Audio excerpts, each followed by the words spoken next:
Hey everyone, welcome to this week's episode of Fish. Before we begin, we have a very big announcement. Andy. That is right. The news is this. We are publishing the Book of the Year 2019 at the end of October. It's going to be a brand new book full of the most insane, wonderful, weird, brilliant things that have happened across the world this year. And even better, there is zero Brexit. That's right. We've had any potential mention of Brexit redacted within the book itself. We have a very special competition, don't we? So if you pre-order the book, then you can win an amazing prize, and that prize is another copy of the book. However, it's a very special copy because we're going to keep it in the office and we're going to scribble all over it and make silly jokes and just do lots of drawings, and it's a unique prize that only you will have. It is. It's a window into our life in the office that you'll wish that you'd never opened once you see how sordid and corrupt the whole thing is. But that's what you're going to get. You're going to get those doodles around the Book of the Year, and it really has been so much fun to write this year. There's been lots of incredible news that you will have missed because we've been overwhelmed with all this Brexit malarkey. A man called Bud Weiser was arrested when he was trespassing a Budweiser factory. It's just incredible. 5 guys were arrested at Five Guys this year. It's packed with just all the silliest stories from the news of the year. So if you want to enter the competition, you just need to go to thebookoftheyear.co.uk and all the details are there. One more thing, we will be doing some live shows around this book, so if you want to come and see us live and hear all about the whole world, except for Brexit, then come and see us, and details of that you can find at nosuchthingasafish.com. Okay, on with the show.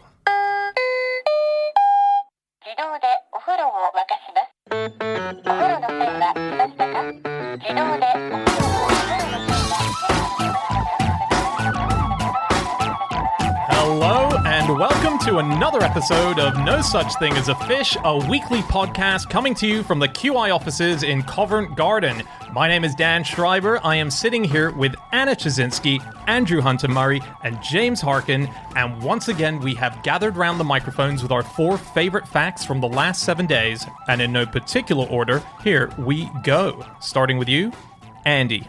My fact is that Major League Baseball has an official mud. Which is quite cool. What do they do with this mud? They rub it on their balls. Okay. And this is from a great article in Sports Illustrated, which You read for the articles? I read for the article. I genuinely do. So it's a profile of this man called Jim Bintliff, and he spends his life basically harvesting mud. He's one of the world's only paid professional mud farmers. Do you think there are a lot of amateurs? No, you're right. He's one of the I think there are, because you're not allowed to enter the Mud Olympics if you are professional. So a lot of people remain amateur. He's eschewed his chance at that. It's true. But he's doing very well, isn't he? Well, kind of, yeah. So the Major League Baseball, they need 240,000 baseballs per season, and every single one has to have the shine taken off it so that the pitcher can grip it better.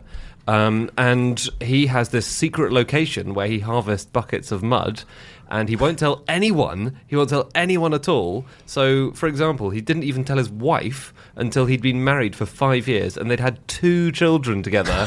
Not even after the first child did he think, it's probably okay to tell my wife now. Did she not wonder why he kept coming back with muddy shoes and stuff? Just covered in filth, yeah. Well, she knows that he does it, presumably, but she doesn't know the location. Is that right? Yeah. There's a particular bit of the Delaware River, and he's the 3rd generation of his family doing this job. Wow. Yeah, it's been going since the 30s, hasn't it? It's mad. And he has these, so he goes and collects it all at once, right? So he'll go to the source, the secret source, and then he'll come back with 1,000 pounds in weight of mud and store it over the winter and then sell it to baseball. He cleans it as well. He cleans the mud. You don't want dirty mud, do you? No way. No. So he lets it sit, and then he dilutes it, and he strains it for 6 weeks, and he drains it, and it has to be nice and smooth.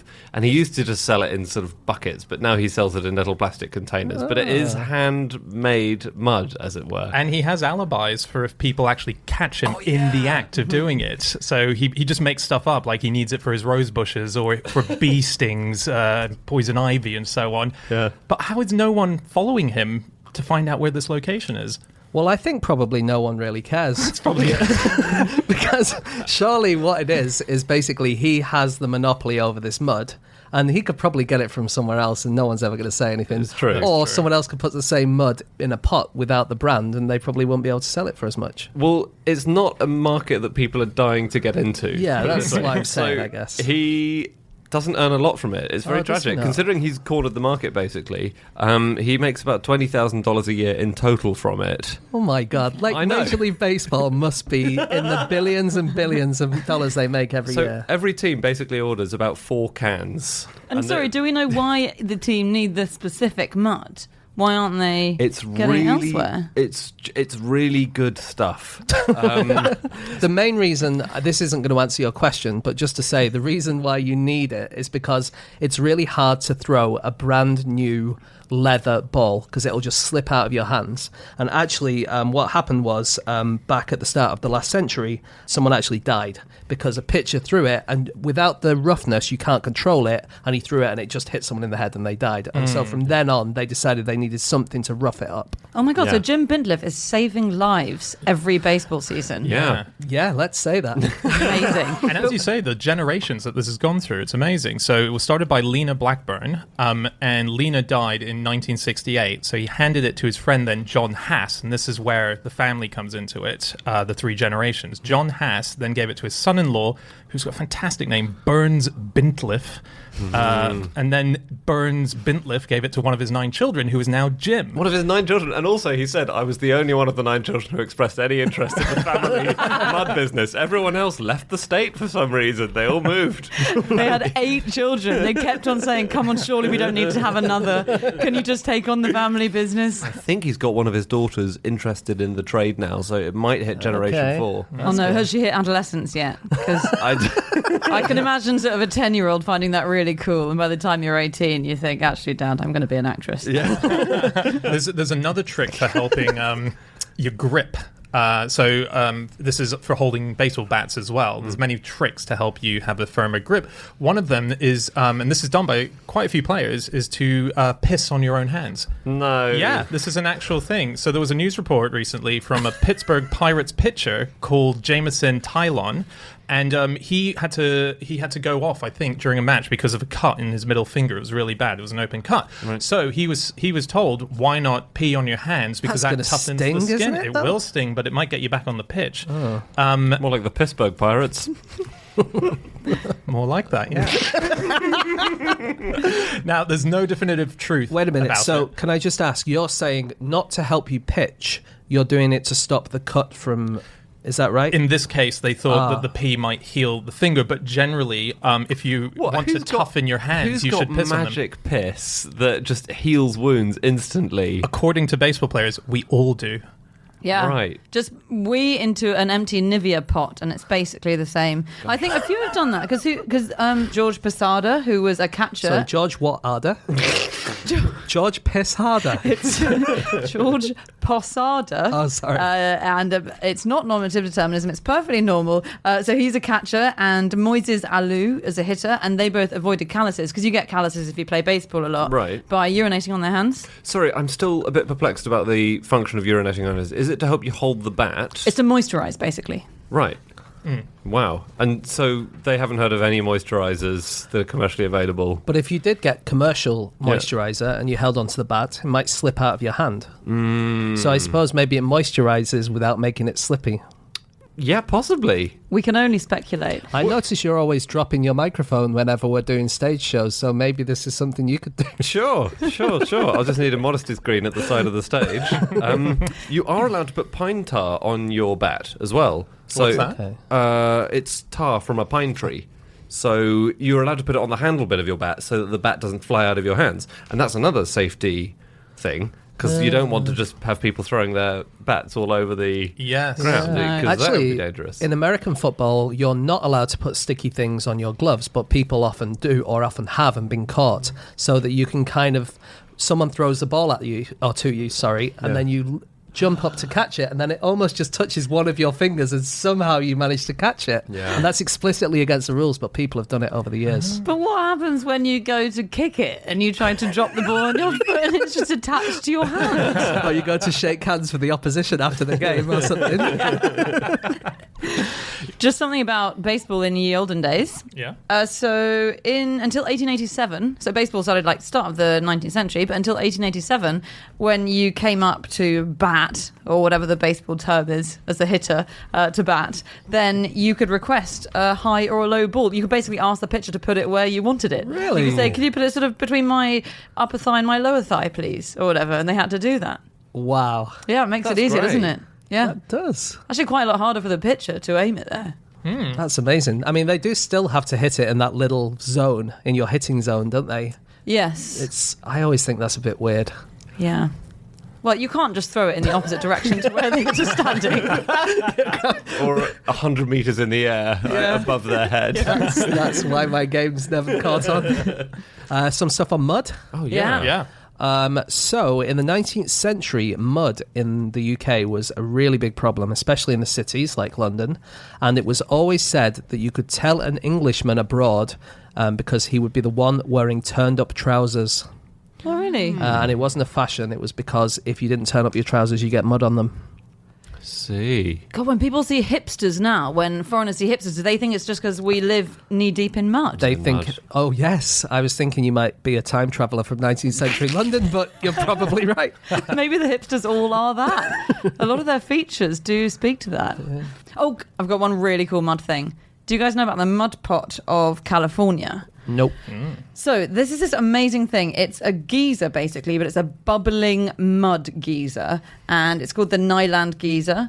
And it's just at the southern end of the San Andreas Fault. And it remained totally still, as you'd expect from a geyser, until about 11 years ago when it started suddenly moving. And then it got faster and faster. And by 2015, this kind of geyser, this mud volcano called the Mud Pot, was moving at 10 meters a year and increasing in speed. At one point, it moved 18 meters in a single day. So this mud volcano is just encroaching across America. It's getting closer and closer to the Union Pacific's railway tracks. And so they've had to build this massive wall. They built a wall that was 23 meters high by 37 long to try and stop it. And it didn't stop it at all. It's just gone underneath the wall and it's got out the other side and it's still encroaching on the railway track. No one knows how to stop it. They've tried everything. I have heard of that, and they call it the slowest moving emergency in America, don't they? 'Cause Yes. I think it's technically a national emergency. It is or technically a something. national emergency. Yeah. Sounds like it'd be a great B movie. Well, it's like the blob. The blob. Yeah. Yes. Yeah, it's dying for a Hollywood film producer to pick it up. I like if the you're way you listening. said it's kind of encroaching across America when actually it's gone about 20 meters towards some train tracks. It's gradual, but Sure. it will happen. Yeah, you have to look out for those gradual things. Exactly. Keep your eyes peeled for the encroaching mud. I have a fact about mud and sport, actually, but a different sport completely. So mud has changed the shape of football players. And so... So it's soccer players we're talking. Yeah, yes. So soccer players these days have much less mud to contend with, right? Yeah, true. Because there used to be lots of pitches which were called mud baths, where it just gets churned up and it's just a nightmare. Yeah. So since they've had fewer pitches like that, which are just basically swamps, the shape of footballers has been changing. And so you used to have to be just very muscular to deal with those conditions, just to run in that. But now they're getting taller and leaner because they're just having to run a lot on this pristine grass that they've now got on the pitches. So that has Interesting. literally changed their shapes. Interesting. That's good. So Wayne Rooney is one of the last of his kind in many ways. He is. Yes, he would have done well in those swamps, wouldn't Yeah. he? I mean, I'm not saying that he looks like Shrek. I'm just saying that he's a very strong man. Exactly. Yeah. Yeah. Yeah. Oh, yeah. I mean, he very does cool. look like Shrek. He does a bit, yeah.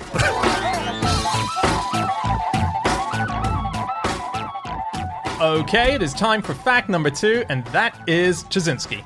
My fact this week is that in Brazil, women throw C-section parties where guests are served champagne and canapes while watching the host have a caesarian section through a viewing window. And Wow. that's a party. It's insane. From the home of parties as well, Brazil. I know. They Yeah. have the greatest parties in Brazil. Well, but I think if you're the originator of parties, then you always have to think outside of the box and do things that seem insane to the rest of us. But these will be normal in 50 years. Exactly, they're just experimenting with the next great party craze. Do you get served the canapes, but with a thick lid over them that you have to cut through and gradually extract, like a sausage roll at a time from? That's what I would do. I would theme it no. like that. Good call. Yeah. Thank yeah. you. You should be involved in caesarean party planning. Yeah. I think you'd be a welcome addition. So this is the thing that happens. It's quite a big deal, caesareans in Brazil. It's a bit of a status symbol. It's slightly about wealth, and they're also very common. So 56% of all births now are caesareans, and 33% are elective caesarean, so people who've just chosen to do that. And that's compared to, in the UK, I think only 10% are elective. And even so, that's like the highest in Europe.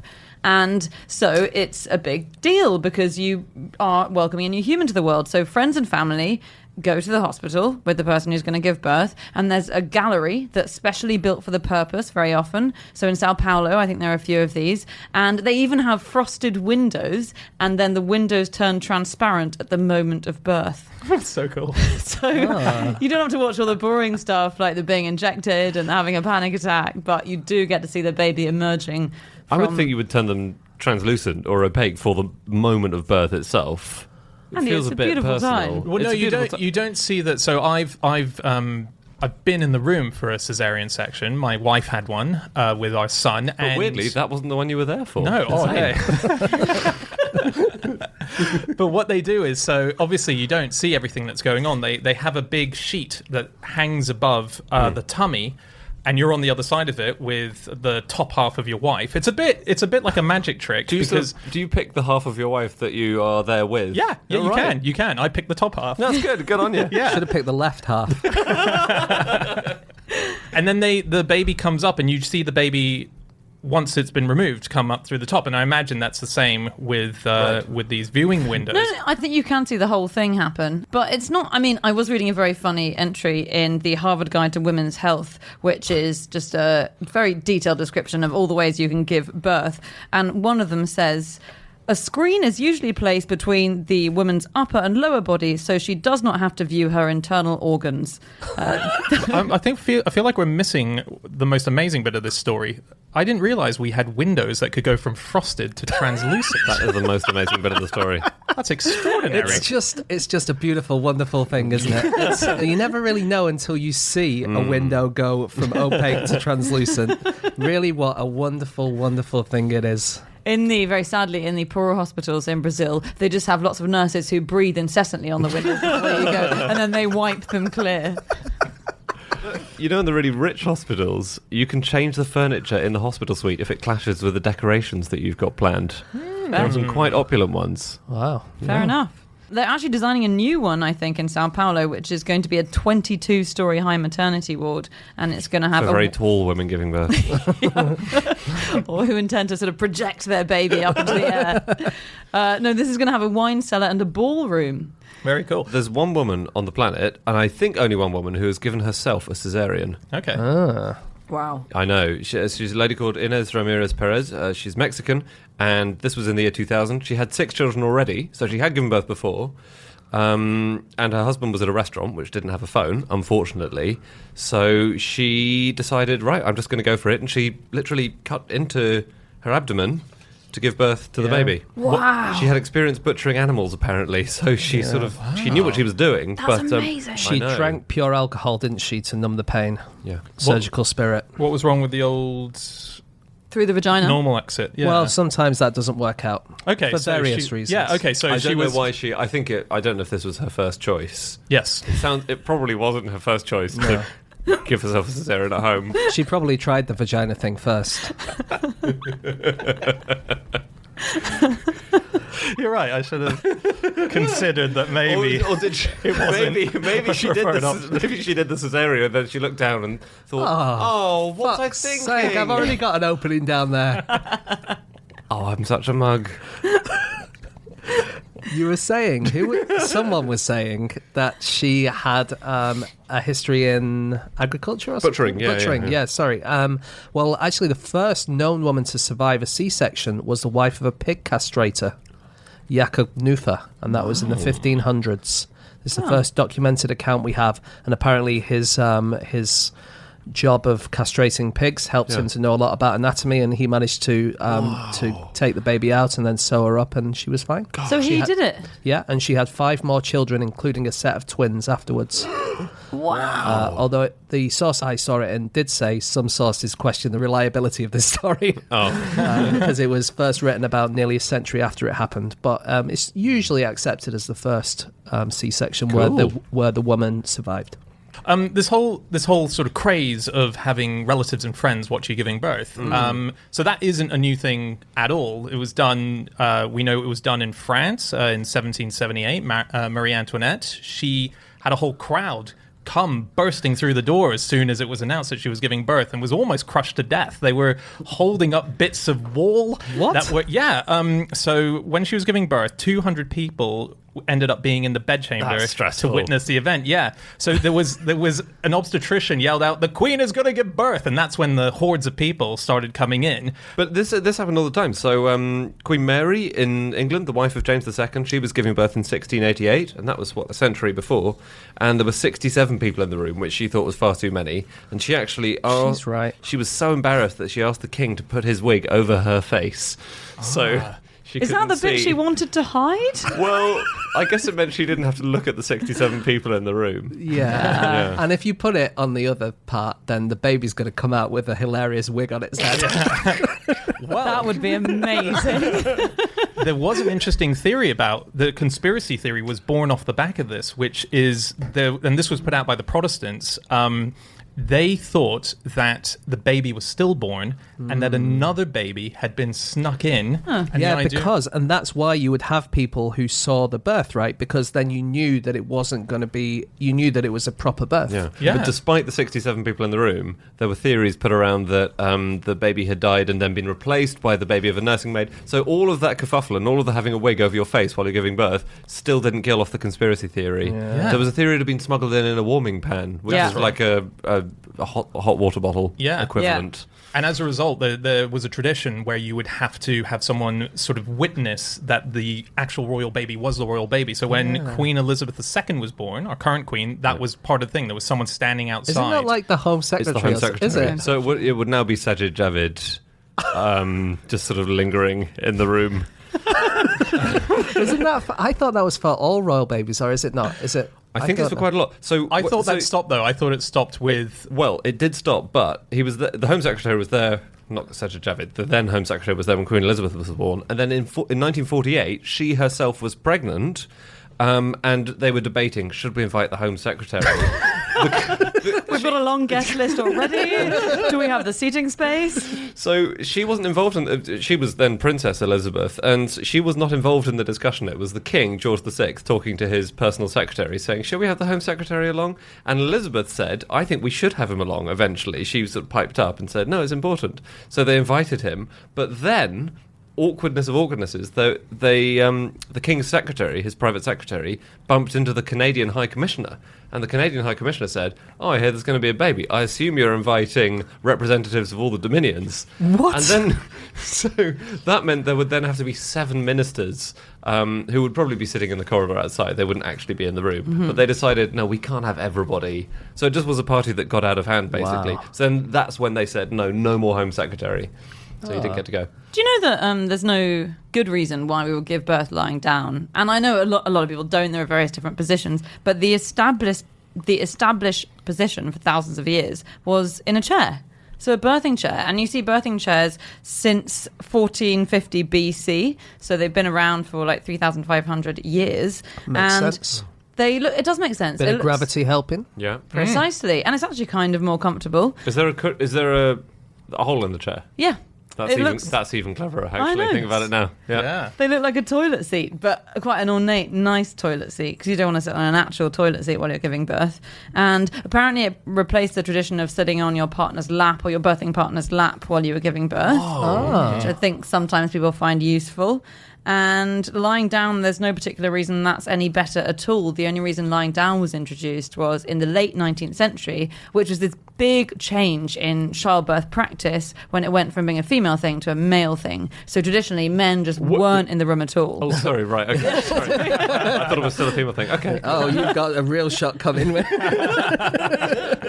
right through that urethra, mate. Good luck.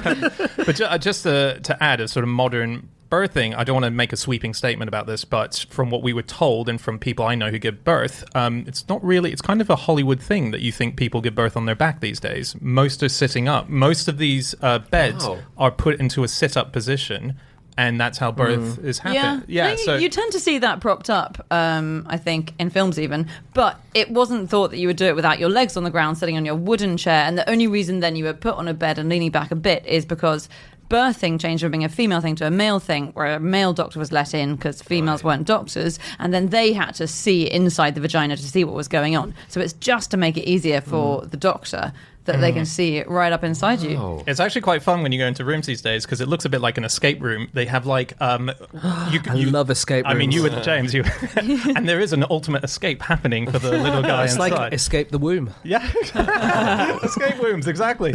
And it's they have they have bits on the wall that if imagine you were climbing a wall, a rock climbing wall. They have that so that women can hold on to it. They just need to move around and do. They have bouncy balls everywhere. Was that an NHS And birthing? they had a climbing wall. They don't have a. Yeah, she gave birth 20 feet up. Wow, and you had actually a baseball backstop to catch the baby, didn't you? Have you heard of subfumigating? No, but let's guess what it is. Okay. Fumigation is something to do with smoke. Yep. And sub means below. Yeah. So do you blow smoke below yourself? Pretty close. Is it blowing smoke up a woman's bottom to get the baby to come out the vagina? I mean, I think that kind perhaps, surely that's not how biology works. It's not how biology works. You're absolutely right. But it's kind of, it's not so far off, weirdly. So this is an Anglo-Saxon thing where you have a pregnant lady and you want her to give birth.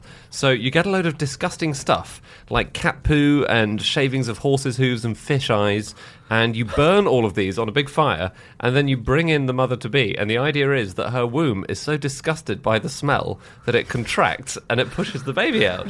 Wow, do we think it maybe works in some way? Don't know.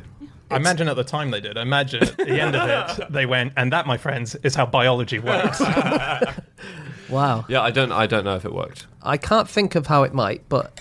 I guess a strong physical reaction, like a smelling salt, but for a womb. Like you would retch some of your muscles. Yeah, might make your muscles contract. Let's not try to justify sort of 2,000-year-old barbaric practices. You never know who's going to start bringing them back in. I'm a feminist, but I really love the old plume up the vagina.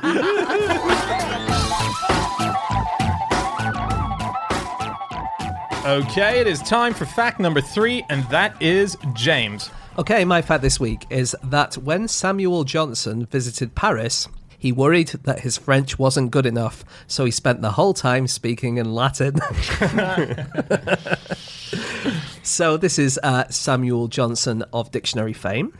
And this is from an article in Oxford University Press, which is more about why elitist politicians such as Boris Johnson and Jacob Rees-Mogg often drop Latin into their conversations.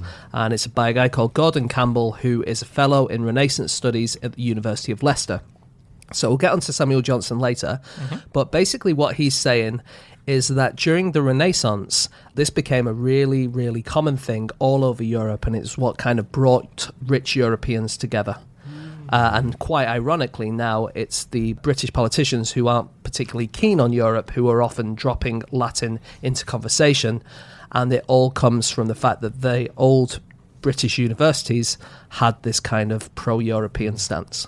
Well, the Renaissance was all about a revival of classical everything. That's why Renaissance, it was the rebirth, exactly. wasn't it, of that era. It was kind of throwing out the Middle Ages and saying we want to go back to the classical times. Yeah. And so he actually spoke Latin, or by his account, or was this by Boswell's account that he spoke Latin? It was by Boswell's account, and of course we can't trust everything that he said, but it's like his official biography, so it's where we get most of our information about Johnson. And he said that while he did go into France and spoke Latin with what he called wonderful fluency and elegance, his English pronunciation meant that no one understood a word he was saying anyway. I read a blog called Latin Language Blog. It's someone who just loves writing about modern day usage as well as old. And he did a list of people who are alive today who can speak Latin. Okay. Sort of a list of people you wouldn't expect of who could. You know, Penn and Teller, the magicians. Yep. There's the silent one, and there's the one who's... The silent one can speak every language on earth. Yeah. But he just never says anything. Exactly. It is actually him who can... do Latin. He's not silent, that's the thing. He's just trying in his head to work out the right verb ending that he needs. Tom Hiddleston, who's Loki in the Thor series, in the Avengers series, and Loki's a Latin word. Exactly, it? yeah. Isn't it Norse? No, as in Loki, as in a place, like Oh, yeah, sorry, yeah. Come on, you actually studied Latin, didn't you? Yeah, I just didn't realise that you were speaking about him in the nominative, vocative, accusative. And then two more. RoboCop, the person who played RoboCop. Yep, Peter Weller. He teaches Roman and Renaissance art, and he supposedly can write, or he studied Latin. And lastly, 50,000 people in Finland. Oh, you buried the lead there. Hey. What do you mean?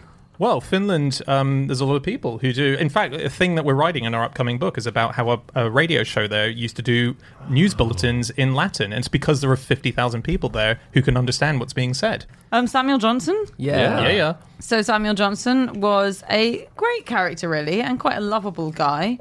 He had all sorts of habits that I didn't know about. So most famous, obviously, for his dictionary, maybe the most influential dictionary ever in the English language. But as a person, he had these strange tics. So he had really ritualized movement. So for instance, when he was walking through a door, before he did so, he had to do this weird whirling and twisting motion and then perform multiple ritualized gesticulations. And then, apparently, according to someone who knew him, as soon as he'd finished, he would give a sudden spring and make such an extensive stride over the threshold as if he were trying to wager how far he could stride. And this was what he would do repeatedly. He was very, very sort of superstitious, or some people speculate now he had OCD or something. Some people think he might have had Tourette's, I think. Some people think he had Tourette's. Yeah. He talked to himself a lot. He used to collect orange peels. Did he? Yeah, no one fully knew why. They think probably medicinal purposes. There might have been a craze or an idea that it could have helped you in some sort. But yeah, we don't really know. But we do know he collected orange peels. It could just be this slightly obsessive tendencies he had. Yeah. Touching every lamppost as he walked along Fleet Street. Lots of things like that. Did he? Yeah. It's hard to know if he just did that once or twice, and then or if he collected an orange peel once, or if he was Europe's foremost orange peel collector. I mean, there's a big we just don't know. I was reading his dictionary. Great. I wasn't. I was reading someone who's read his dictionary. It was an article by them, but there's quite a few fun definitions in there that I never appreciated. So. For example, sock was something put between the shoe and the foot, very sort of basic description. Yeah. But then he would say stuff like, for lizard, he would describe it, the definition would be an animal resembling a serpent with legs attached to it. Like, just a sort of... That tells me what a lizard is. Exactly. And my favorite one, urinator. What do you think he defined a urinator as? A baseball player with very good grip. Yes. No, it was a diver, someone who searches underwater. And a diver was a urinator back in the day. Yeah, so in this context, this article says, urinator derives from urani, a Latin word to mean to dive. There are lots of words that didn't get into the dictionary. His dictionary? Yeah. So there's a whole Blackadder episode about him leaving out the word sausage. Yes. Right. So he has 42,000 words in his dictionary, which is obviously massive and a huge labour of love. But at the time, the English language had between 250 and 300,000 words. So he missed out loads. He missed out loads of biggies, which were in big use, like nemesis, banknote, zinc, euphemism. Yeah, I can see the look on your face as you go down this list, and you're thinking, was big use the right phrase to use? Where's the biggie here? Anus didn't get in. Anus? That's a biggie. That's a biggie. Yeah. Zinc, you would think he would do, because you'd think he'd be struggling for Zs. Well, there were no X words in his dictionary, were there? Were He there just not? completely missed the Really? letter X. Yeah, and that was actually something of an improvement because previous English dictionaries missed W, X, and Y altogether. Yeah, so he actually he was Wow. improving by Miss including. W. Yeah, that's I would have That thought is they'd- quite a big letter. Yeah. That's an enormous letter. Yeah. Well, I and J were combined in Johnson's dictionary. Yeah, they were and- all muddled up. But that's true in Old English, isn't it? It was more recent that J became a letter. So maybe they spelt the W words with a U or with a V. Yes, yeah. You mentioned Blackadder as well. So in the episode of Blackadder, there's a big joke. So Samuel Johnson's in the episode. He's just finished his dictionary, and Blackadder tries to pick out words that aren't in there. And the thing he picks out famously in the episode is aardvark. Oh, yeah. Aardvark's not in there, and it wasn't in Johnson's dictionary. But it's not a word he missed out because it didn't enter the language until the year after he died. Yeah. Just a few more words that are in that book, Yeah. in the dictionary. Anatiferous, which means producing ducks. Nice. Okay. Don't know what that means, what good. that's about. He had a thing about ducks. He wrote Did a he? poem about ducks, or a short. I think he did. It's a write very poem about easy word about to ducks. rhyme with, isn't it? It is. And he had a filthy mind. He also was the first. One of the reasons the dictionary was so famous and such a trendsetter in the dictionary world was because he was the first person to use citations, to use quotations as examples of where words could be used, and he used these really imaginatively. So for fart. The word fart, it was written as fart, noun, wind from behind. And then with the poem by a guy called John Suckling, who I hadn't heard of, which goes, love is the fart of every heart. It pains a man when 'tis kept close, and others doth offend when 'tis let loose. It's a lovely poem. It's a lovely poem. It's good. Suckling was great. Was he? Was he He good? was one of a group called the Cavalier Poets who were active around the time of the Civil War, and they were royalists, obviously. But they all had great names like Suckling and Lovelace and Carey, and they had all these very romantic names.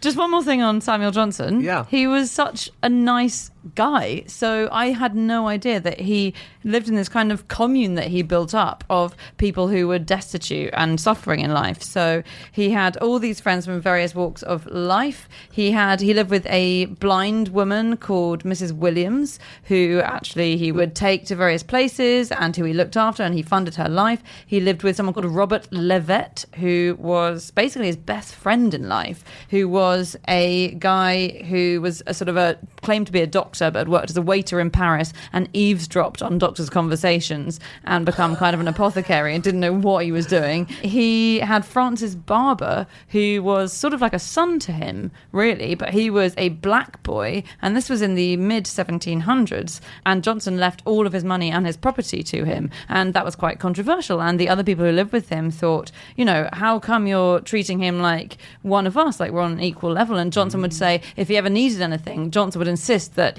Johnson would go out and get it and would never let anyone tell Barber to go out and get it. And he sort of collected these people who were treated badly by society, lived with them all, funded all of their lives. Apparently very rude to people of his own social standing, but anyone who had suffered in life, he took them in. Very cool. That's nice. He had a patron who did not patronise him very well. His patron gave him £10 once, and that was it. Wow. I know. I would say that is quite patronising. It is, yeah.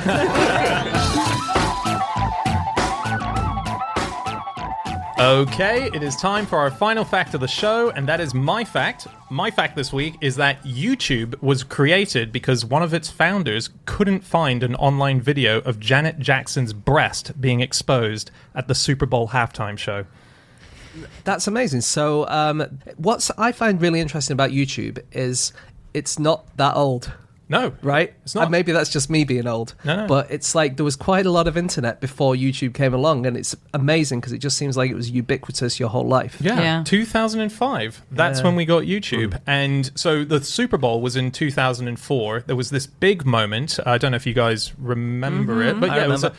It was a big moment. It lasted a very quick. The timing of it is so tiny of how much time her nipple spent on screen, but it's 9/16 of a second. Is it? I know that through looking it up, not through creepily looking it up. Not on your VHS pausing it. Yeah. But yeah, so it was one of the co-founders who was called Jawed Karim who was looking for this video, couldn't find it, and thought there needs to be a better way of it. Now, there was a second reason YouTube was created. There are 3 creators in total. The other 2 are Chad Hurley and Steve Chen, and they both were trying to upload a video when they were at a dinner party and found that impossible to do as well. So the 3 of them got together and said there has to be a better way about this, and that is how YouTube came about. Yeah. It's not the only effect that Super Bowl moment had. So I think lots of people were surprised by what they'd seen, and they wanted to find a way of watching it again. So TiVo subscriptions, where you could pause and rewind TV, they jumped exponentially. And the DVR, where you could record things from TV on a hard drive into your home, that became a thing as well. Really? So yeah, there were other consequences, but YouTube is probably the biggest by a long way. Yeah. The first video ever on YouTube was by this guy, Jawed Karim, and it was called Me at the Zoo. It lasted 18 seconds, and it's just him in front of some elephants saying, the cool thing about these guys is they have really, really, really long trunks. Does he say it like that? Pretty much. And then he goes, Wow. he doesn't do it in a Bolton accent, he does it in his American accent, and then he goes, that's pretty much all there is to say. And if you think about the historical things, like the first things like "Come here, Watson, I need you" or whatever, the first things that have ever been said in various media, and that was the first thing that was ever said on YouTube. Yeah. And all it makes me think is he's not a man after our hearts, because that is absolutely not all there is to say about elephants. No, And every they time have big I watch ears that, as well.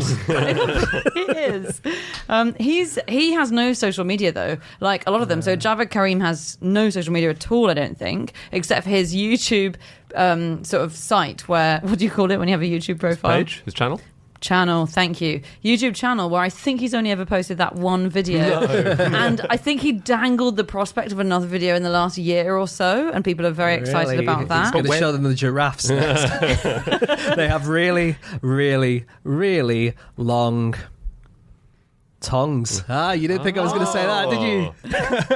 But yeah, actually, he did return to the comments page of that video a while ago to make a big point as well, because he's one of the 3 owners that kind of stepped back from it. No one really knew that he was part of the ownership of it until it was sold, and then it suddenly emerged that this guy was getting a huge cut of it. People obviously knew it, but they weren't the Zuckerberg names that were associated with it. Chen and Hurley, I don't actually know that well either, but people did recognize them as the creators. And it was the fact that they tried to change the comments on YouTube to be that you had to have a Google account in order to do it, a Google Plus account. You could only comment then, and he didn't have one. So he left a comment under his first video, the first ever video published on YouTube, to say, "What the fuck is this? I don't have." He used the F word. Really? He used it. Yeah. I mean, considering they bought Google bought YouTube off them for $1.65 billion, And he made something like 67 million off it. it feels like it's the least he can do. Let them do that. Yeah. It's amazing. It was about 20 months from the first video being uploaded to being sold for $1.5 billion. It was huge. And initially, there was so little on there that you couldn't pick what videos you wanted to watch. It just played them automatically to you. How weird is that? So, like, because let's say there's 100 videos, you just had to cycle through the 100. Yeah, basically. Right? And there were so few on there that Karim, put up lots of videos which he'd taken of 747s taking off and landing, because there was just nothing on the site. There were so few videos there, they posted adverts on Craigslist in LA and Las Vegas offering women $20 to put videos of themselves on the website.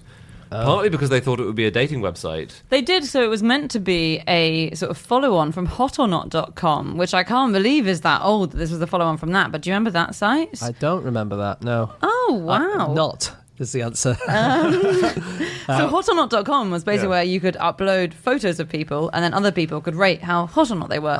It was not very woke, and neither was the idea that conceived YouTube. So that was when they first came up with the idea of YouTube, was when they thought, well, let's make a video version of this. Because Hot or Not was revolutionary in a way we had no idea about at the time. But I think it was basically the first instance that anyone could upload their own content and share and rate each other's content. Isn't it amazing that we had Facebook initially started with Zuckerberg doing the thing where it compared female university students. Face Mash, it started out as. Yeah. And I think that was partly inspired by Hot or Not as well. Right. So Hot or Not helped to spawn these two huge things. Yeah, but then do you remember ages ago on the podcast, we did the fact that IMDb was set up originally to log actresses with beautiful eyes. So all of these big things that we have are actually these pervy men who are... Well, when they put up the advert on Craigslist asking women to put up videos of themselves for $20 each, not a single woman replied. And it was not hugely successful at first, just because there was so little on there. And it only got big. They went to a Silicon Valley party and they met a former PayPal executive, because the other two founders used to work for PayPal. And he said, "This sounds interesting. Tell me more about it." So they went to the bedroom of the host of this party. They turned on his PC and they watched every single video on YouTube, which at the time took half an hour. How long do you think that would take now? It would probably be like the end of the solar system, right? I think it's something like they upload 100 hours of footage. People upload 100 hours of footage every minute. Yeah. So I'm really behind. So actually, it would go on for forever. Forever, yeah. It's definitely, yeah. Oh, well. That would have been a very different party, wouldn't it? I was reading, they did a list of which countries watch YouTube most per day. Okay. And I'm so annoyed at myself. I didn't get a timestamp on this, so I can't tell you what year this was. But I assume it must be recent, at least since 2005. Sure.